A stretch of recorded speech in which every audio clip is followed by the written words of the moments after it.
Olá, obrigado você que está acompanhando mais uma edição do nosso Jornal ACN. Para você o nosso abraço, o agradecimento por estar nos acompanhando, nos assistindo em mais uma edição do nosso Jornal ACN, em mais um final de mês, em mais um final de semana. Hoje sexta-feira, dia 31 de outubro de 2025.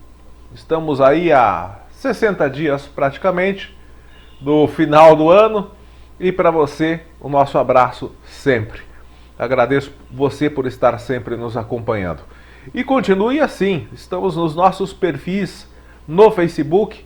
Também pelo Facebook temos a nossa página do Cubo Notícias. Curta, siga, acompanhe para você receber as atualizações das informações aqui da cidade de Porangaba e de todo o interior paulista principalmente. Temos também o nosso Instagram, só lembrando que lá pelo Instagram agora teve a mudança lá do vídeo, né? Vídeos agora de até 20 minutos, então o nosso Jornal ACN vai estar publicado pelo Facebook e pelo YouTube. Temos também o nosso canal lá no YouTube, para você acompanhar, se inscrever também.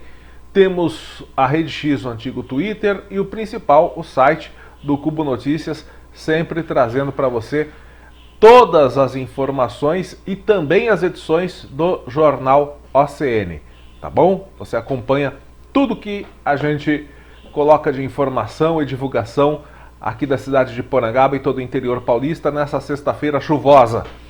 E você que quer saber se vai continuar assim, vamos lá com a previsão do tempo. Será que a chuva para ou continua nos próximos dias?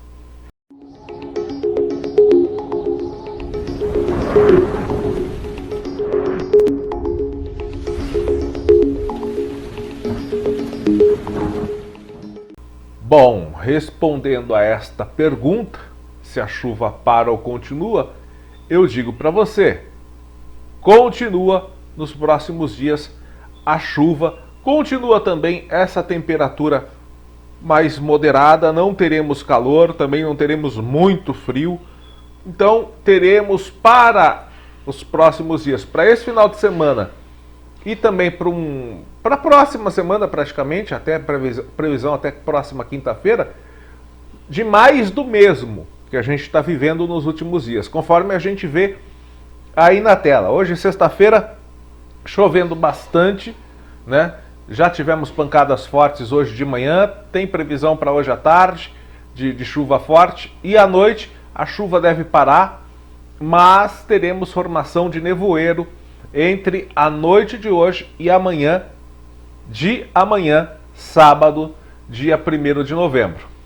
Mas, para sábado, teremos mais chuva, tá bom? Possibilidade de pancadas fortes de chuva, rápidas aberturas de sol, né? Teremos algumas aberturas de sol, mas possibilidade de chuva no período da manhã, da tarde e pancadas fortes também à noite neste sábado. A temperatura máxima será de 26 graus, não vai esquentar, e teremos mínima de 16. Friozinho, tá? Mas não vai fazer aquele friozão não. No domingo, as chuvas se intensificam. No sábado chove pouco, teremos algumas pancadas isoladas, mas no domingo a chuva volta a ficar forte.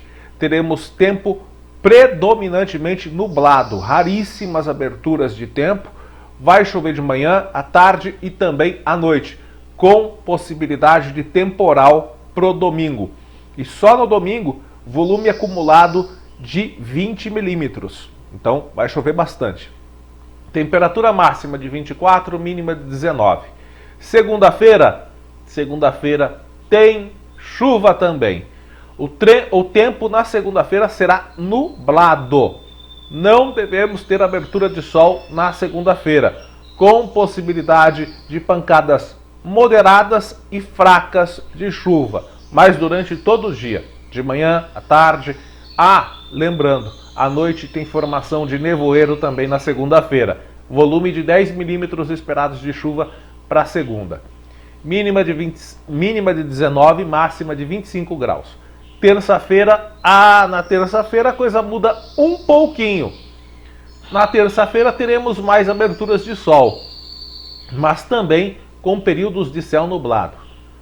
O sol aparece, principalmente na manhã, à tarde a nebulosidade aumenta, deve ventar um pouquinho, mas não muito forte, e tem possibilidade também de tempo um pouco fechado no período da noite.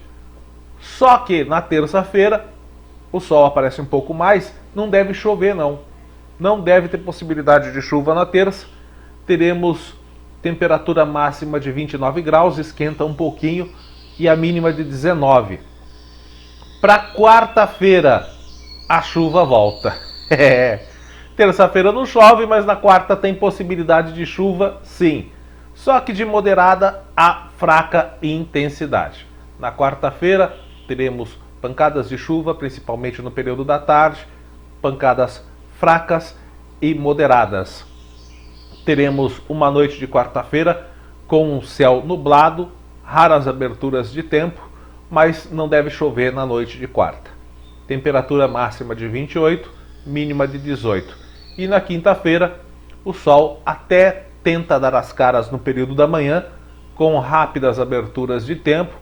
À tarde a nebulosidade aumenta, mas não tem possibilidade de chuva para quinta. A temperatura não vai subir tanto, teremos uma temperatura agradável de mínima de 18 graus, máxima de 26, ok? Então teremos uma semana relativamente chuvosa, principalmente o final de semana. E falando em final de semana chuvoso, tem alerta da Defesa Civil aqui para o estado de São Paulo, hein? Atenção, instabilidade do tempo que provoca chuva a qualquer hora do dia, com risco de temporais mais fortes entre a tarde e a noite, nesta sexta, sábado e domingo. Só que o alerta mais intenso é dedicado principalmente para hoje, sexta-feira, dia 31, e depois de amanhã, domingo. O motivo é a lenta passagem de uma frente fria sobre o território paulista, que causa essa instabilidade do tempo e deve provocar chuva a qualquer hora do dia, com risco de temporais mais fortes entre a tarde e a noite de hoje e também no domingo. No domingo principalmente, viu? Mesmo com o afastamento dessa frente fria, a chegada de um corredor de umidade da Amazônia deve manter o tempo instável em todo o estado. Então são esperadas essas pancadas de chuva frequentes, com raios, rajadas de vento, acumulados que podem variar de moderados a altos em várias regiões. E a Defesa Civil recomenda atenção redobrada em áreas suscetíveis a deslizamento, alagamento, queda de árvores, diante dessas condições. Então vamos lá. Acumulados previstos entre hoje e domingo. Esse acumulado é de nível médio para as regiões da Serra da Mantiqueira, Sorocaba, Campinas, Baixada Santista, Bauru, Araraquara, região metropolitana de São Paulo, São José dos Campos e Litoral Norte. Então aqui na nossa região, acumulado médio, tá bom?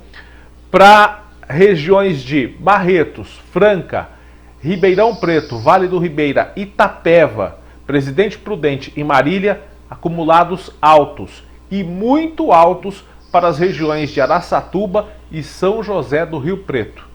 Em caso de emergência, então, a população deve ligar para a Defesa Civil pelo telefone 199 ou para o Corpo de Bombeiros para o número 193. Ok, gente? Então, aqui para a nossa região, expectativa, segundo a Defesa Civil, de acumulados de nível médio, tá bom? Mas cuidado aí para as regiões da Mantiqueira, aliás, regiões de Barretos, Franca, Ribeirão Preto e principalmente Araçatuba e São José do Rio Preto, que está com um acumulado aí esperado pela Defesa Civil de nível altíssimo, muito alto. Bom, gente, continuando as nossas notícias aqui do interior de São Paulo, tá sob investigação ainda. Denúncia grave, né? Enquanto se investiga, a gente tem que respeitar a presunção de inocência, o que diz a lei.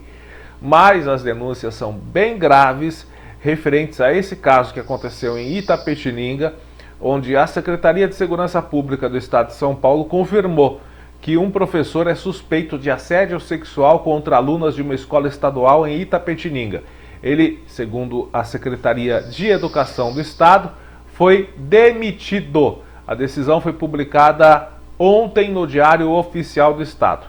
Segundo a pasta, a Unidade Regional de Ensino de Itapetininga concluiu a apuração e entendeu que, mesmo com a defesa apresentada, o docente não poderia mais permanecer no cargo. Em nota, a Secretaria de Educação do Estado reiterou e repudia toda e qualquer forma de assédio sexual e afirmou que a escola segue colaborando com as autoridades responsáveis pela investigação. O caso foi registrado num boletim de ocorrência e os responsáveis pelas estudantes foram chamados para tomarem ciência. O caso também foi inserido no Programa de Melhoria de Convivência e Proteção Escolar, o Conviva, e profissionais do programa Psicólogos nas Escolas, que estão à disposição das estudantes. A reportagem do G1 teve acesso ao boletim de ocorrência, que relata que o professor teria feito comentários de conotação sexual e exibido fotografias impróprias em seu celular para as estudantes. Segundo o registro, ele também teria feito ameaças para que o episódio não fosse revelado, o que teria levado as alunas a não denunciarem o fato imediatamente. Bom, se confirmado, tem que ser preso, né? É o mínimo que se espera. A Secretaria de Educação fez certo de afastá-lo, até como maneira de prevenção, mas se confirmado realmente as denúncias, o afastamento é muito pouco para ele, né? Bom, mais acidentes nas nossas rodovias paulistas. Um motorista de 38 anos morreu na madrugada de quarta-feira após bater na traseira de um caminhão em Ipaussu, no interior de São Paulo. Segundo a Polícia Rodoviária, o acidente foi registrado no quilômetro 341 da Raposo Tavares e, por motivos ainda sendo apurados, o carro da vítima bateu contra o caminhão que seguia de Angatuba. Ele seguia sentido Angatuba, carregado com placas de MDF. De acordo com os bombeiros de Santa Cruz do Rio Pardo, o motorista aí dessa picape, né? Ele estava voltando do trabalho. Ele trabalhava numa empresa em Bernardino de Campos e o serviço de atendimento de móvel de urgência, o SAMU, foi acionado, mas constatou a morte do motorista já no local. O caso está sob investigação. Voltando a Itapetininga, a gente comentou a semana retrasada aqui esse caso horrendo da morte da menina Maria Clara, que foi assassinada pelo padrasto com conivência da vagabunda da mãe e que foi enterrada no próprio quintal de casa. Não apenas enterrada, ela foi concretada, foi enterrada e foi colocado concreto sobre o local. Pois é, esse monte de estrume que você vê aí na tela é o padrasto da menina, que confessou ter matado a enteada de 5 anos e enterrado o corpo no quintal de casa em Itapetininga. Ele foi transferido para a penitenciária de Tremembé ontem. Rodrigo Ribeiro Machado foi preso no dia 14 de outubro, depois que a Polícia Civil encontrou o corpo de Maria Clara Aguirre Lisboa enterrado no quintal de casa, onde morava com a mãe da criança e o padrasto, no Jardim São Camilo. A mãe da menina, Luísa Aguirre Barbosa da Silva, continua presa na penitenciária de Votorantim. Segundo a Polícia Civil, Rodrigo Ribeiro Machado já tem passagens policiais por crimes graves, incluindo estupro, roubo e ameaça. Conforme a apuração da reportagem, entre as ocorrências registradas na ficha de Ribeiro Machado, de 23 anos, consta uma denúncia de ameaça e vias de fato, registrada em janeiro de 2025, cuja vítima era a própria Maria Clara Aguirre Lisboa. O caso foi enquadrado na Lei Maria da Penha por se tratar de violência doméstica. Além desse registro, ele responde também por porte de arma, também em janeiro deste ano, roubo qualificado em março deste ano e estava solto. Quando eu falo das nossas leis, aí eu que estou errado, né? estupro em agosto de 2022 e roubo em setembro de 2019. Com toda essa capivara, esse vagabundo, esse monte de excremento, para não falar merda, mas agora já falei, né? Tava solto. Já o Conselho Tutelar de Itapetininga informou que Maria Clara Aguirre Lisboa estava sob os cuidados da mãe Luísa Aguirre Barbosa da Silva, de 25 anos, e que já havia sido aplicadas as medidas protetivas para orientar e acompanhar a família. Até agora, o Conselho Tutelar de Itapetininga não detalhou quais medidas foram essas. Não tomou medida nenhuma. O Conselho Tutelar de Itapetininga disse que não tem o poder para retirar a guarda de uma criança, cabendo essa decisão à Justiça. Segundo o órgão, foram feitas diversas tentativas de contato com a mãe por telefone e em visitas aos endereços cadastrados, mas todas sem sucesso. Olha, papo furado esse do Conselho Tutelar de Itapetininga. Eu pergunto mais uma vez se os senhores conselheiros tutelares de Itapetininga estão conseguindo dormir direito perante a irresponsabilidade dos senhores, que até agora não falaram quais medidas protetivas foram essas para orientar e acompanhar a família. E esse papo de que não tem poder para retirar a guarda da criança é mentira. Semana passada mesmo a gente falou de um caso lá em Jaú, da mãe que deixou 4 crianças abandonadas em casa para ir galinhar ou ir na... Ela disse que foi para casa da amiga, mas eu acho que não foi para casa da amiga não. Ah, foi galinhar, né? Conselho Tutelar lá de Jaú, sabe o que fez? Retirou a guarda. Retirou a guarda das crianças que foram abandonadas pela mãe. Então esse papo dos senhores aí é conversa para boi dormir. Pode convencer a reportagem aí do G1, da TV Tem, eles também, né, por questões éticas, eles não comentam muito, eles pegam leve, mas eu não pego leve com os senhores não. E outra coisa que é um absurdo é a mãe e esse vagabundo desse padrasto da criança irem para a cadeia e a gente ainda vai ter que pagar a refeição desses vagabundos na cadeia. Esse tipo de crime tinha que ter pena de morte no Brasil. Porque lugar de vagabundo é na vala.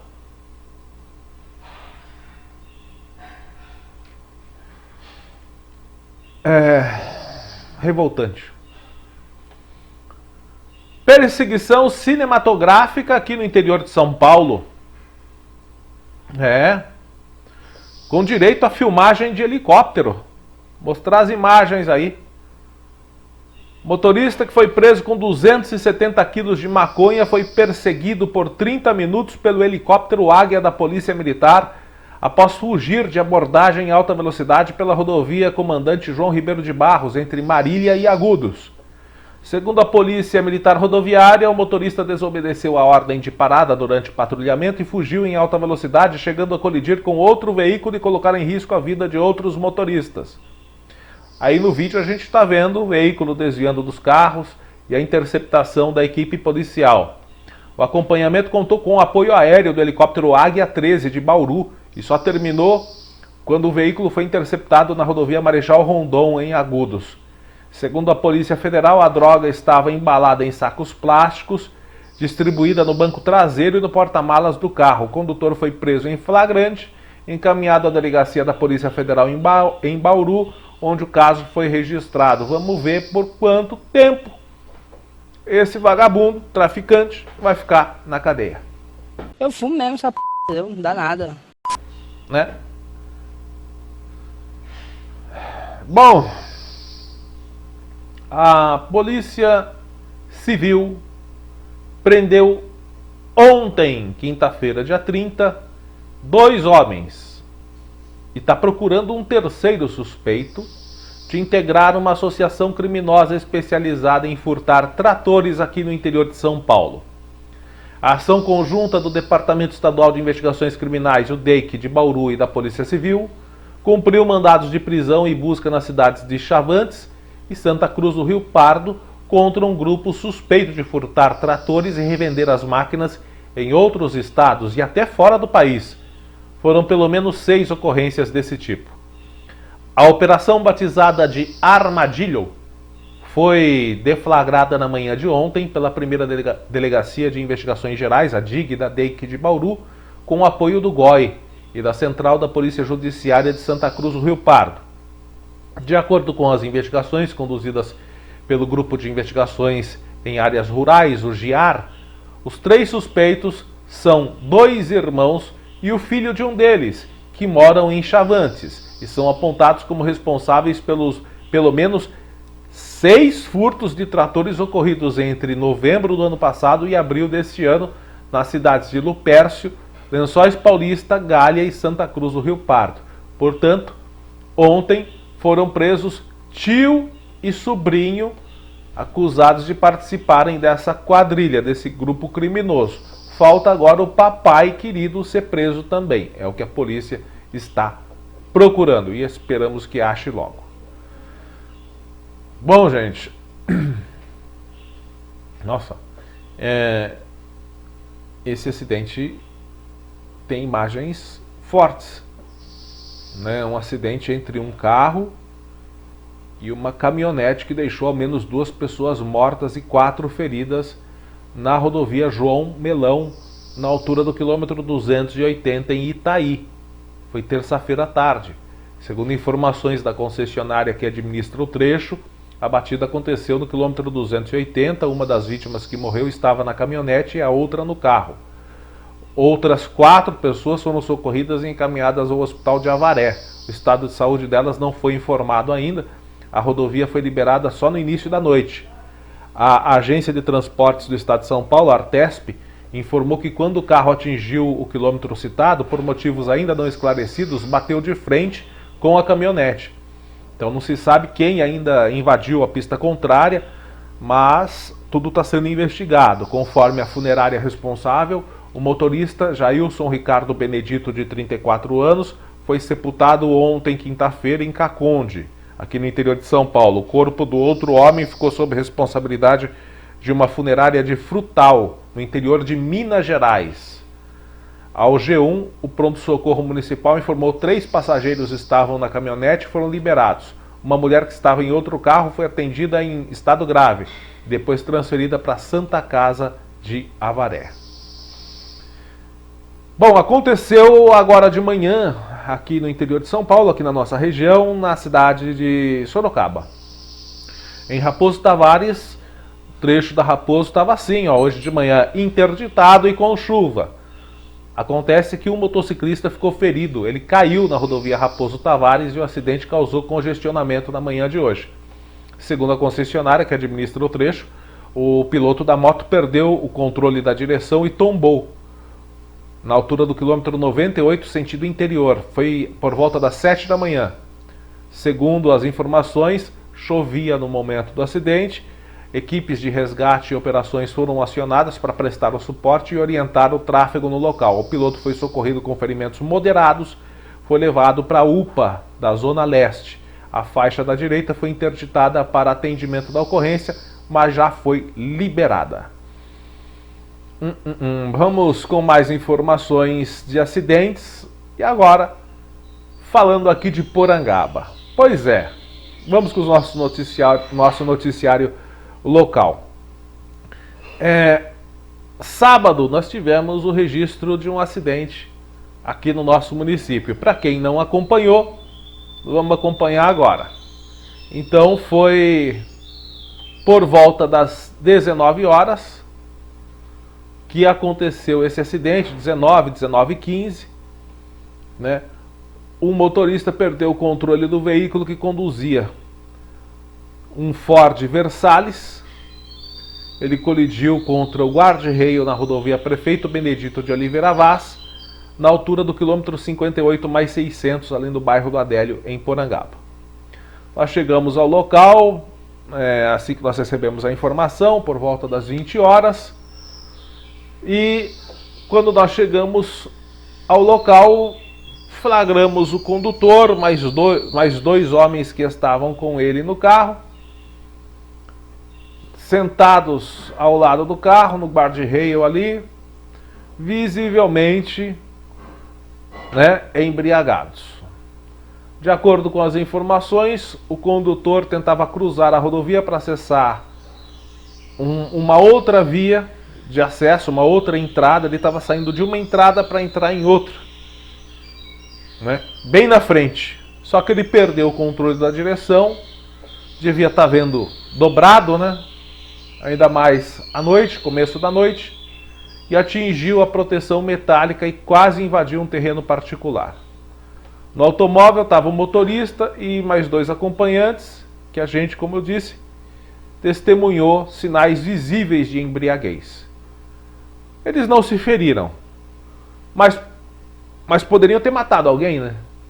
Porque no momento que eles saíram da entrada e cruzaram a pista, sem ver para onde estava indo, poderiam ter colidido no carro de um pai de família, na moto de um pai de família que estava passando por ali no local, né? Mas a gente sabe, eles mesmos não se feriram. Bêbado não se machuca, né? Impressionante, cara. O DR esteve no local, realizou a sinalização até a chegada da Polícia Militar Rodoviária.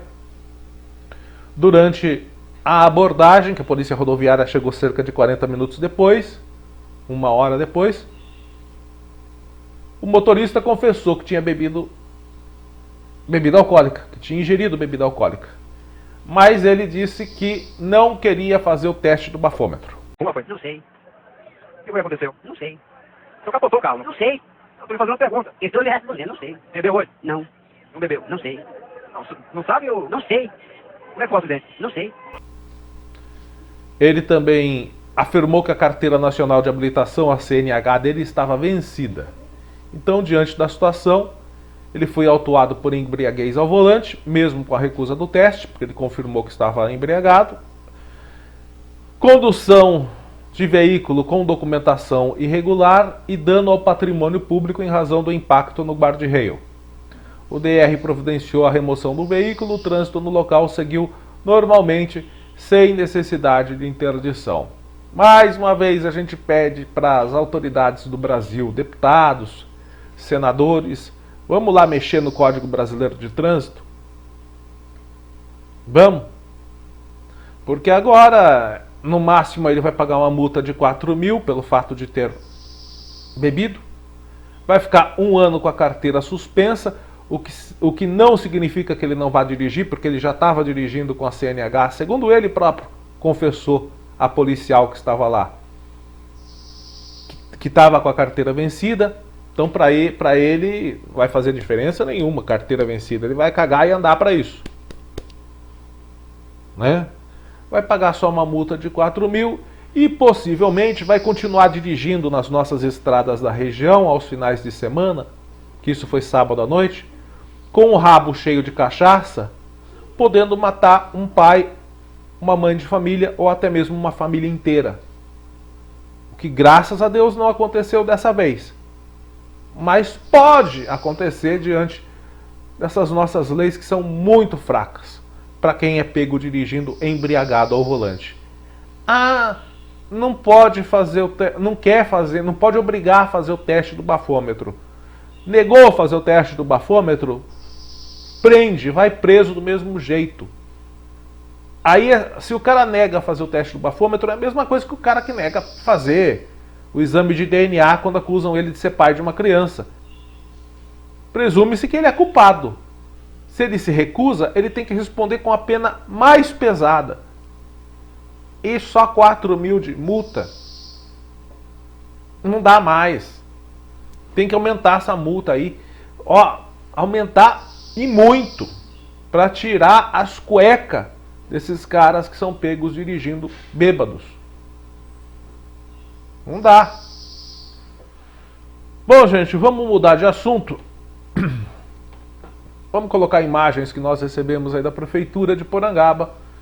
O prefeito de Porangaba, João Carlos Alves Barros, esteve em Brasília nessa semana, onde participou de uma reunião na sede do Fundo Nacional de Desenvolvimento da Educação, o FNDE. Encontro que contou com a presença da presidente do órgão, Fernanda Pacobaíba, e foi intermediado pelo deputado federal João Cury. Acompanhado da secretária municipal de Educação, Eliete Nunes da Silva Antunes, e do secretário municipal de Planejamento, Leandro Souza, o prefeito apresentou 2 pedidos voltados a melhorias de infraestrutura na educação aqui de Porangaba. O primeiro, a construção de uma nova escola de ensino fundamental, e o segundo, a construção de uma quadra poliesportiva destinada às crianças da rede municipal de ensino, uma quadra coberta, né, destinada às crianças da rede municipal. De acordo com o chefe do Executivo porangabense, os investimentos são fundamentais para garantir melhores condições de aprendizado e ampliar os espaços de convivência e prática esportiva dos alunos. Estamos confiantes que nossas solicitações serão atendidas. Essas obras representam um avanço significativo na educação do nosso município, destacou o prefeito Cal. A reunião faz parte da agenda de trabalho da administração em busca de recursos federais e parcerias do governo federal que possam fortalecer o setor educacional de Porangaba. Bom, vamos colocar o vídeo então, que já está circulando nas redes sociais, vídeo da Prefeitura de Porangaba, falando sobre essa reunião que aconteceu esta semana em Brasília.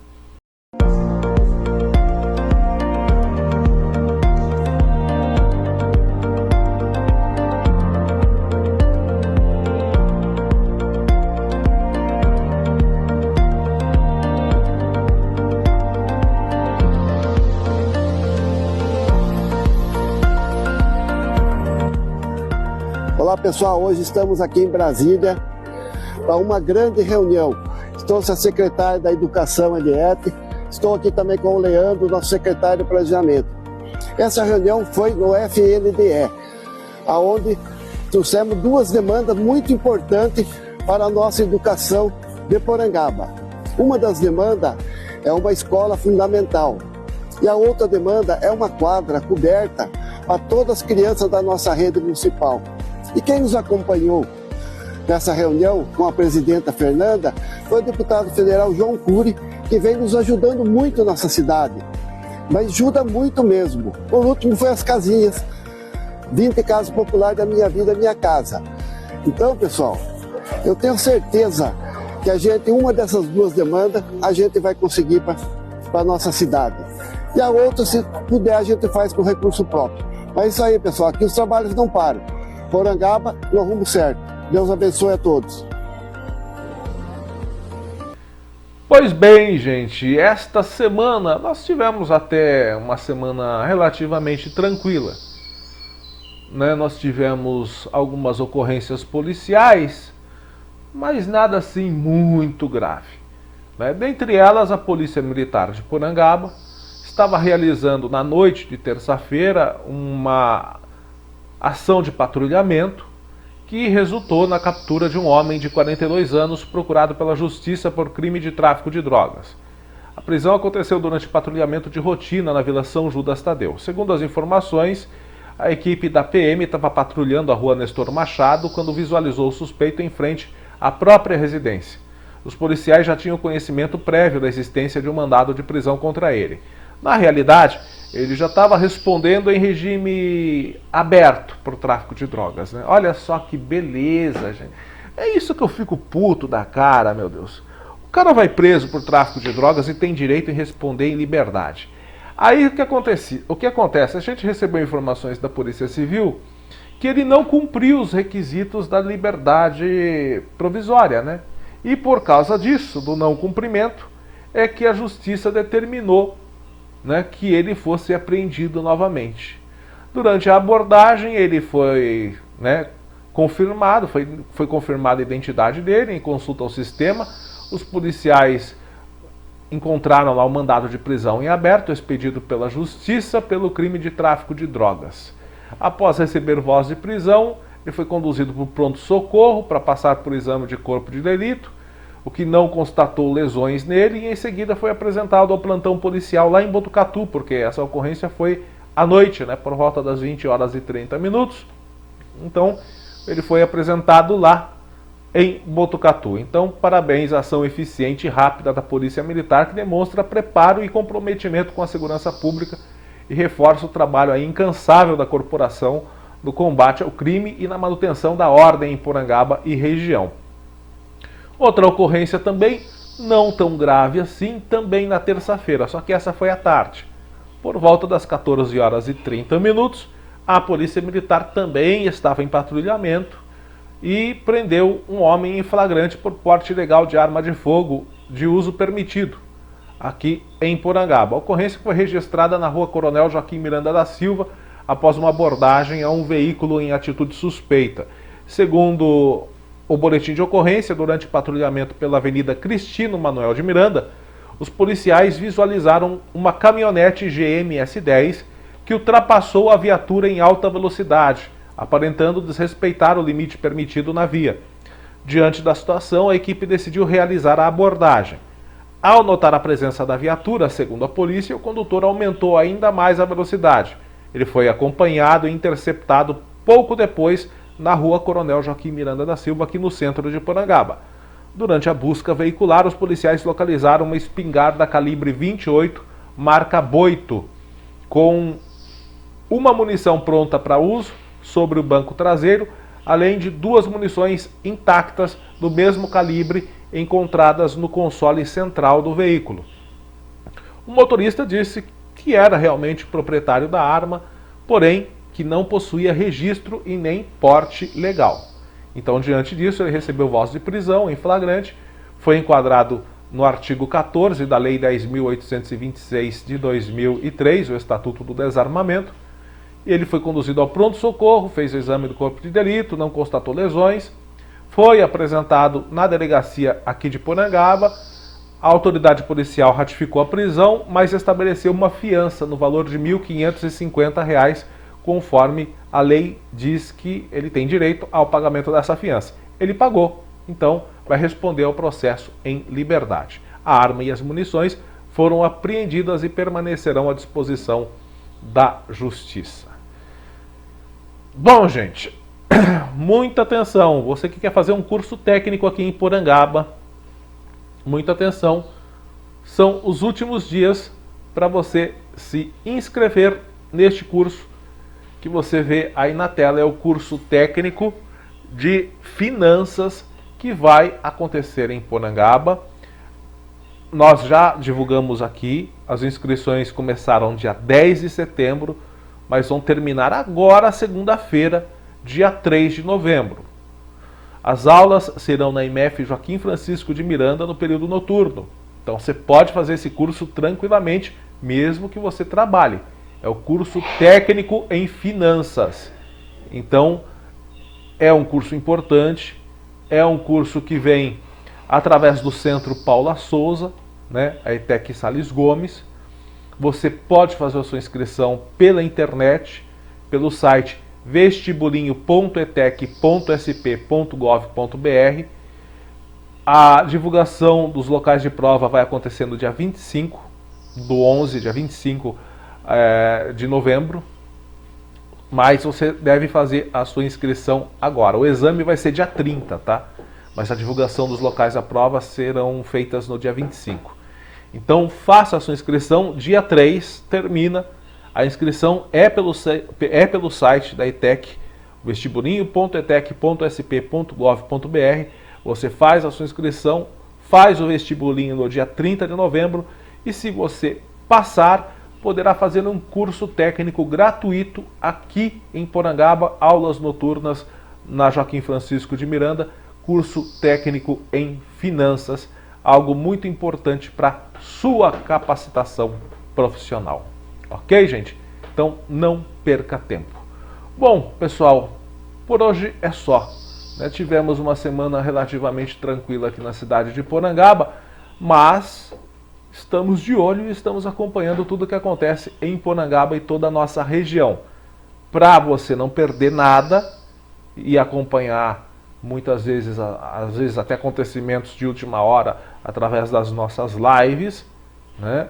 Às vezes acontece alguma ocorrência aí urgente, a gente já publica para você. Para não perder nada, curta a nossa página, principalmente a nossa página lá no Facebook, também lá no Instagram, e acompanhe sempre o nosso site, tá bom? Assim você não perde nada que acontece em Porangaba e na nossa região. Fique com a santa paz de Deus, excelente final de semana para você, fuja da chuva, um forte abraço e até a próxima.